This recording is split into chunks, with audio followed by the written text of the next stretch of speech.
بسم اللہ الرحمن الرحیم الحمد للہ رب العالمین والصلاة والسلام علی رسولہ الکریم ومن تبعهم بإحسان إلى يوم الدين أما بعد قال الله تبارك وتعالى أعوذ بالله من الشيطان الرجيم بسم الله الرحمن الرحيم قل هل يستوي الذين يعلمون والذين لا يعلمون۔ محترم مصلیان کرام، السلام علیکم ورحمۃ اللہ وبرکاتہ۔ یہ ابھی درس چل رہا ہے، امام صاحب درس کر رہے ہیں۔ یہ ہم لوگ دو اور ایک امام صاحب، بس 3 لوگ ہیں۔ ماشاءاللہ ہم لوگ اہل حدیث ہیں، ہم لوگ کو سب کچھ پتہ ہے۔ ہم لوگ کو اس طرح کی درس کی لگتا ہے ضرورت ہی نہیں ہے۔ اللہ رحم کرے، کسی کو دینی مجلس کا علم ہو جائے کہ اس میں کتنی اللہ تعالیٰ نے رحمت اور کتنی ثواب اور کتنا اجر رکھا ہے تو وہی جانتا ہے۔ انشاءاللہ آپ لوگ سب کوشش کریں، اس لیے کہ قیامت کے دن یہ مجلسیں آدمی کو بہت ہی کہ یاد آئیں گی، بہت ہی مس کرے گی اس طرح کی مجلسوں کو۔ جزاک اللہ خیر۔ السلام علیکم ورحمۃ اللہ وبرکاتہ۔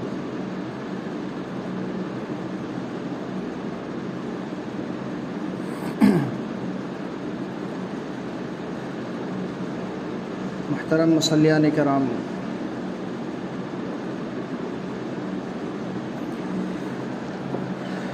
آج کے درس کا موضوع ہے علم کی اہمیت و فضیلت۔ یقیناً اسلام میں علم کی اہمیت اور اس کی فضیلت بے شمار آئی ہے، اور علم ایک ایسا ہتھیار ہے جو انسان کی حفاظت کرتا ہے۔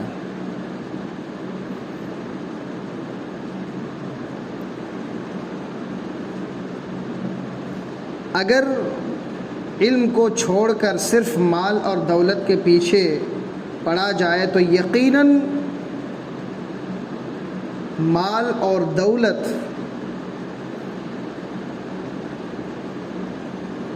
کی حفاظت ایک انسان کو کرنی پڑتی ہے، اور علم کی کتنی اہمیت ہے اللہ رب العالمین اس آیت کریمہ کے اندر بیان فرما رہا ہے کہ قل هل يستوي الذين يعلمون والذين لا يعلمون۔ کہ اے نبی پاک صلی اللہ علیہ وسلم آپ کہہ دیجئے کہ علم اور بے علم والے کیا برابر کے ہیں؟ یہ اللہ رب العالمین کا فرمان ہے۔ یقیناً علم حاصل کرنا ہم میں سے ہر ایک شخص کے لیے ضروری ہے، کیونکہ شریعت اسلام کی تعلیمات کو جاننا اور اسلام کے جتنے بھی احکامات ہیں ان پر عمل کرنا، اس کے لیے علم کا ہونا ضروری ہے۔ اور اسی لیے ایسے لوگ جو صرف اور صرف عبادت کرتے ہیں، یعنی کہ عابد، اور ایسے لوگ جو علم والے ہیں پھر علم کے ساتھ ساتھ عبادت کرتے، دونوں میں آسمان اور زمین کا فرق ہے۔ کیونکہ اہل علم جانتے ہیں کہ کون سی عبادت کس طرح سے کرنی چاہیے، اور جن کے پاس علم نہیں ہے صرف عبادت کرتے ہیں، ان کے اندر یہ خوف رہتا ہے کہ کہیں میری عبادت تو غلط نہیں ہو رہی ہے، کہیں میری عبادت کا طریقہ تو غلط نہیں ہے۔ تو یقیناً علم حاصل کرنا ہم میں سے ہر ایک شخص کے لیے ضروری ہے، اور علم والے بے علم والے کبھی بھی برابر نہیں ہو سکتے، اور اس فرق کو اللہ رب العالمین نے اپنی مقدس کتاب قرآن کریم کے اندر بیان فرمایا کہ هل يستوي الذين يعلمون والذين لا يعلمون، کیا علم والے اور بے علم والے کبھی برابر ہو سکتے ہیں؟ کبھی نہیں۔ علم والے کا مقام اور مرتبہ کیا ہے، اللہ رب العالمین اگلی آیت میں فرما رہا ہے کہ یرفع اللہ الذین آمنوا منکم والذین اوتوا العلم درجات، کہ اللہ رب العالمین تم میں سے ان لوگوں کے درجات کو جو ایمان لائے اور جنہیں علم دیا گیا بلند فرماتا ہے۔ اللہ رب العالمین فرما رہا ہے کہ تم میں سے ان لوگوں کے درجات کو بلند فرماتا ہے جو ایمان لائے اور جنہیں علم دیا گیا۔ تو یقیناً اہل علم کی فضیلت اس آیت کریمہ سے بھی معلوم ہو رہی ہے کہ ایمان کی دولت سے مالا مال کرنا، پھر علم کی دولت عطا کرنا، دو بہت بڑی نعمت ہے۔ اور حدیث رسول صلی اللہ علیہ وسلم ہے، حضرت معاویہ رضی اللہ تعالی عنہ بیان فرماتے ہیں کہ اللہ کے نبی صلی اللہ علیہ وسلم نے فرمایا من یرد اللہ بہ خیرا یفقہہ فی الدین، کہ اللہ رب العالمین جس شخص سے بھلائی و خیر کا ارادہ فرماتا ہے اسے دین کی سمجھ عطا فرماتا ہے۔ یقیناً یہ حدیث مختصر ہے لیکن اس کے اندر جو معانی ہیں بہت ہی جامع ہے، اسی لیے اللہ کے نبی صلی اللہ علیہ وسلم جوامع الکلم ہے کہ آپ صلی اللہ علیہ وسلم مختصر الفاظ میں بہت ساری باتوں کو بیان کر دیا کرتے تھے۔ یقیناً یہ حدیث اس بات پر دلالت کر رہی ہے کہ دین کی سمجھ بھی اللہ رب العالمین کی بہت بڑی نعمت ہے، اور اللہ رب العالمین جس کے ساتھ خیر اور بھلائی کا ارادہ فرماتا ہے اسے دین کی صحیح سمجھ عطا فرماتا ہے۔ اور اس کے لیے ہمیں دعا کرنی چاہیے اللہ رب العالمین سے، اللہم انی اسألک علما نافعا، اس کے علاوہ اور دوسری چیزوں کی دعا۔ انا وہ جمع کے ساتھ ہے، انی یہ سنگلر ہے اور انا پلورل ہے۔ انا جو ہے نا، جیسے کہ آپ کئی لوگ ہیں اس میں دعا کر اللہم انا یہ جمع ہے، ہاں انی ہے، پرسنل خود کے لیے وہ انی ہے، اللہم انی اسألک علما نافعا ورزقا طیبا وعملا متقبلا۔ تو یقیناً دین کی سمجھ اللہ رب العالمین کی بہت بڑی نعمت ہے، اور اللہ رب العالمین جس کے ساتھ خیر اور بھلائی کا ارادہ فرماتا ہے اسے عطا کرتا ہے۔ اسی طرح اور ایک حدیث ہے، حضرت ابو درداء رضی اللہ تعالی عنہ راوی حدیث ہے، فرماتے ہیں کہ میں نے اللہ کے نبی صلی اللہ علیہ وسلم کو فرماتے ہوئے یہ سنا ہے کہ جو شخص کسی راستے میں حصول علم کی خاطر چلا تو اللہ رب العالمین اسے جنت کی راہوں میں سے ایک راہ پر چلائے گا۔ یقیناً یہ بھی بہت بڑی فضیلت کا باعث ہے کہ اگر کوئی شخص علم دین کی تلاش اور جستجو کے لیے نکلتا ہے اپنے گھر سے تو اللہ رب العالمین جنت کے راستوں میں سے کسی ایک راستے پہ چلاتا ہے، یعنی کہ اس کا نکلنا بھی عبادت ہے، علم دین کے لیے نکلنا بھی عبادت ہے، اور عبادت کے کام میں اللہ رب العالمین ثواب عطا کرتا ہے۔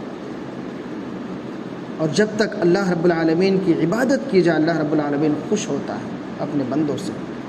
تو یقیناً اگر کوئی شخص علم دین کے حصول کے لیے نکلتا ہے تو یعنی کہ اللہ رب العالمین کے دین کی تلاش اور جستجو میں وہ شخص نکلا ہے، صحیح چیز کو حاصل کرنے کی کوشش کر رہا ہے، غلط چیزوں سے بچنے کی کوشش کر رہا ہے۔ اپنے ارد گرد کے بے شمار ایسے لوگ ہیں جنہیں ان چیزوں کی کوئی پرواہ نہیں ہے، ان تمام لوگوں کو نہ دیکھتے ہوئے اللہ کے دین کے حصول کے لیے وہ شخص نکل چکا ہے اپنے گھر سے۔ اسی لیے اللہ کے نبی صلی اللہ علیہ وسلم فرماتے ہیں کہ اللہ رب العالمین اسے جنت کی راہوں میں سے ایک راہ پر چلائے گا، اور بلا شبہ فرشتے طالب علم کے عمل سے راضی ہو کر اس کے لیے اپنے پر بچھا دیتے ہیں. کتنی بڑی فضیلت کا باعث ہے، اپنے پر کو بچھا دیتے ہیں. اور صاحب علم کے لیے زمین و آسمان کی ہر چیز بخشش طلب کرتی ہے. یقیناً ہم میں سے ہر ایک شخص کے لیے اور ہم میں سے ہر ایک شخص بخشش کے طلبگار ہیں.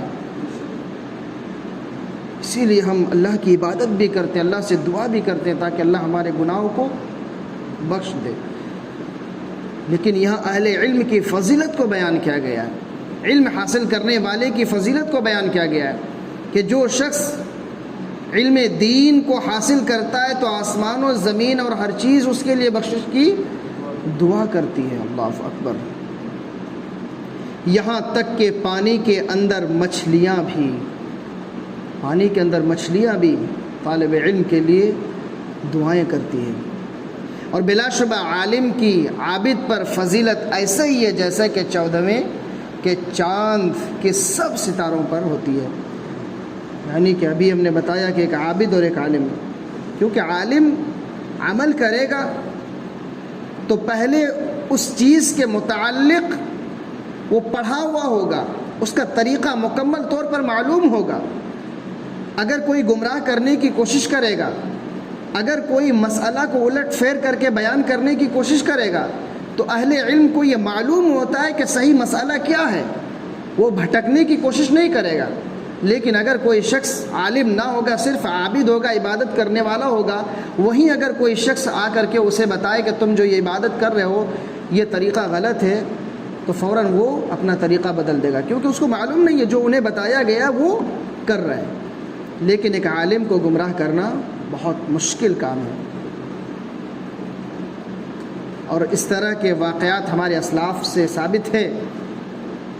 واللہ عالم ایک واقعہ ہے، وہ صحیح ہے یا ضعیف بچپن میں ہم نے پڑھا تھا، اور جب ہم لوگ چھوٹے تھے تو اس وقت اپنے تقریروں میں اس واقعے کو ہم لوگ بیان کر رہے تھے کہ ایک عابد، علم کی فضیلت کا جو موضوع تھا اس پہ ایک واقعہ، غالباً مواعظ حسنہ اس کتاب میں یہ واقعہ ہے کہ ایک عابد عبادت کر رہا تھا.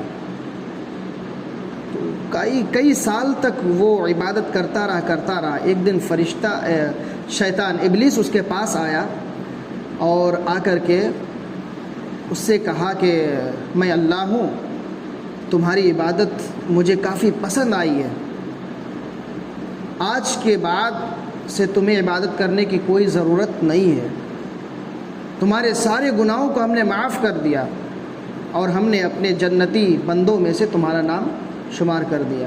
تو اس نے عبادت کرنا چھوڑ دیا. پھر ایک عالم کے پاس ابلیس جاتا ہے، جا کر اس سے بھی یہی بات کہتا ہے، تو فوراً وہ عالم کہتا ہے کہ او ابلیس، شیطان مردود، مجھے گمراہ کرنے کی کوشش کر رہے ہو. ہم سے پہلے بڑے بڑے عباد، بڑے بڑے زہاد، یہاں تک کہ صحابہ کرام، اللہ کے نبی صلی اللہ علیہ وسلم کے لیے بھی نماز معاف نہیں، تو میں کون ہوتا ہوں. لہٰذا اس عالم کو وہ ابلیس گمراہ نہ کر سکا. تو یہ واقعہ ہم لوگ بچپن میں پڑھتے تھے، اپنی تقریروں میں بیان کرتے تھے. واللہ عالم اس کی سند کیا ہے اس کا علم نہیں ہے، لیکن اس سے یہی معلوم ہوتا ہے، جس طرح یہ حدیث ہے، سنن نبی داؤد کی حدیث ہے، اور علامہ البانی رحمۃ اللہ علیہ نے اس حدیث کو صحیح قرار دیا ہے.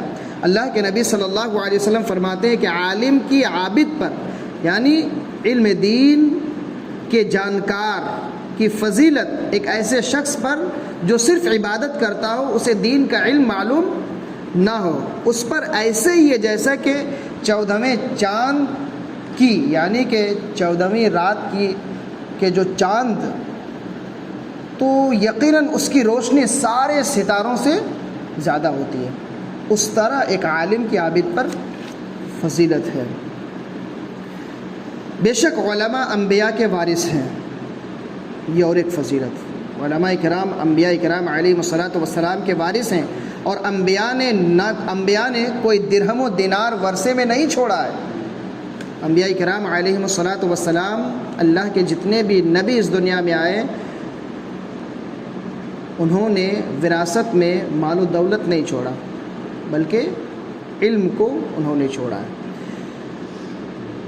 البتہ انہوں نے علم کی وراثت چھوڑی ہے، جس نے اسے حاصل کر لیا اس نے بڑا نصیبہ پا لیا، وافر حصہ اس نے پا لیا۔ یعنی کہ علم کی اہمیت اور فضیلت پہ یہ حدیث دلالت کر رہی ہے، اور اس حدیث سے معلوم ہو رہا ہے کہ ایک عالم کی فضیلت کیا ہے۔ اللہ کے دین کا علم رکھنے والا اور اللہ رب العالمین کی بھیجی ہوئی شریعت اور اس کی تعلیمات کے حصول کے لیے گھر سے نکلنے والا ایک طالب علم کے لیے، ایک عالم کے لیے علم کتنا ضروری ہے اور اس کی فضیلت کیا ہے، ان تمام چیزوں کی وضاحت یہ حدیث کر رہی ہے۔ تو ہم میں سے ہر ایک شخص کے لیے ضروری ہے کہ علم حاصل کرے، کیونکہ اللہ کے نبی صلی اللہ علیہ وسلم کی حدیث ہے طلب العلم فریضۃ علی کل مسلم، کہ علم دین کا حاصل کرنا ہر مسلمان کے لیے ضروری ہے۔ تو یقیناً علم دین کا حاصل کرنا ہم میں سے ہر ایک شخص کے لیے ضروری ہے۔ کیونکہ جب تک ہم دین کا علم حاصل نہیں کریں گے تب تک ہم عبادت صحیح طور پر نہیں کر سکتے ہیں۔ اگر کوئی عبادت بھی ہم انجام دیں تو پھر اس کے تعلق سے ہمیں سیکھنا ہوگا۔ ہم نماز پڑھتے ہیں، نماز کا طریقہ معلوم پہلے کرتے ہیں کہ ہمیں کس طرح پڑھنا، وہ بھی اللہ رب العالمین کی طرف سے بھیجی ہوئی تعلیم ہے، جس تعلیم کو حاصل کرنے کے بعد ہم اللہ رب العالمین کی عبادت کر رہے ہیں۔ کسی ایسے شخص کو جسے اسلام کے تعلق سے کچھ بھی معلوم نہ ہو، نماز اس نے اپنی زندگی میں کبھی نہ پڑھا ہو، اس کو لا کر کے کھڑا کر دیجئے، کہیے کہ وہ نماز پڑھے، کیا پڑھے گا؟ نماز کا علم ہی نہیں تو پھر وہ نماز کیسے پڑھے گا؟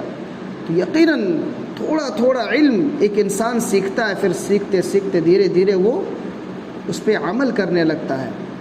تو یہ تو ایک عابد، وہ عابد کہلائے گا، عالم نہیں کہلائے گا۔ عالم کہلانے کے لیے اللہ کے دین کا علم رکھنا ضروری ہے، اس کو حاصل کرنا ضروری ہے، اس کو سیکھنا ضروری ہے۔ اور یقیناً اہل علم کی فضیلت بے شمار آئی ہے۔ اسی طرح اور ایک حدیث ہے، حضرت ابو ہریرہ رضی اللہ تعالی عنہ بیان فرماتے ہیں کہ اللہ کے نبی صلی اللہ علیہ وسلم نے فرمایا کہ اذا مات الانسان انقطع عنه عمله الا من ثلاث، کہ انسان کی جب وفات ہو جاتی ہے تو اس کے سارے اعمال منقطع ہو جاتے ہیں سوائے 3 اعمال کے۔ ایک انسان جب انتقال کر جاتا ہے تو سارا عمل اس کا وہیں بند ہو جاتا ہے، رک جاتا ہے۔ صرف 3 ایسے اعمال ہوتے ہیں جن اعمال کی وجہ سے اس شخص کو ثواب ملتے رہتا ہے۔ وہ 3 اعمال کیا ہے؟ صدقہ جاریہ، کسی ایسی چیز کو اس نے بنا دیا جس چیز کے ذریعہ لوگ فائدہ حاصل کر رہے ہیں۔ مثال کے طور پر کہیں پانی کا انتظام نہیں ہے، اس نے پانی کا انتظام کروا دیا۔ لوگ کہیں پریشان ہیں، سایہ وغیرہ نہیں ہے، کوئی گھر بنا دیا، کوئی درخت لگا دیا، یا مسجد کی تعمیر ہو رہی ہے اس میں اپنا حصہ لے لیا، تو یہ صدقہ جاریہ ہے۔ یا ایسا علم جس سے فائدہ اٹھایا جائے، یعنی کہ علم دین کو آپ نے سیکھا، آپ نے لوگوں کو سکھایا، تو جب تک لوگ اس پہ عمل کرتے رہیں گے اس وقت تک ثواب ملتا رہے گا۔ اور تیسرا، نیک اولاد جو ان کے لیے دعا کرے۔ اپنی اولاد کو آپ نے بہترین انداز میں تربیت کیا، آپ نے انہیں نماز کا حکم دیا، آپ نے قرآن پڑھنا سکھایا، آپ نے اس کی تربیت کتاب و سنت کے مطابق کی، تو یقیناً ایسی اولاد اپنے والدین کے لیے دعا کرتی ہے۔ تو نیک اولاد بھی صدقہ جاریہ ہے، وفات کے بعد بھی ثواب ملتا رہے گا۔ تو یقیناً علم اور علماء کی اہمیت کے تعلق سے بے شمار آیات اور احادیث آئی ہے، تو اس سے ہمیں یہ سبق حاصل کرنا چاہیے کہ اللہ رب العالمین کے دین کا علم ہمارے لیے رکھنا ضروری ہے۔ ہم اللہ کے دین کو سیکھیں تاکہ کوئی ہمیں گمراہ نہ کر سکے۔ دین میں فقاہت کا پایا جانا اس بات کی دلیل ہے کہ اللہ رب العالمین بندے کے لیے بھلائی چاہتا ہے۔ دین کی سمجھ جس کے اندر ہو تو یقیناً اس کے لیے یہ ایک اشارہ ہے کہ اللہ رب العالمین اس کے لیے خیر اور بھلائی چاہتا ہے۔ اسی لیے حصول علم دخول جنت کے اسباب میں سے ہے۔ علم کا حاصل کرنا جنت میں داخل ہونے کا ایک سبب ہے، ذریعہ ہے۔ انسان کی بہترین وراثت نفع بخش علم ہے، کیونکہ اس کا ثواب موت کے بعد بھی جاری رہتا ہے۔ تو یقیناً علم کی بے شمار اہمیت اور فضیلت کتاب و سنت میں وارد ہوئی ہے۔ ہمارے لیے ضروری ہے کہ ہم علم دین کو حاصل کریں۔ اللہ رب العالمین سے ہم دعا کرتے ہیں کہ العالمین ہمیں علم دین کی صحیح سمجھ عطا فرما۔ اے رب العالمین علم دین کو حاصل کرنے کی توفیق عطا فرما۔ اللہ اپنی اولاد کو علم دین سیکھنے اور سکھانے کی توفیق عطا فرما۔ اے رب العالمین صدقہ جاریہ اور نیک اولاد کے ذریعہ ثواب ہم تک پہنچاتے رہے۔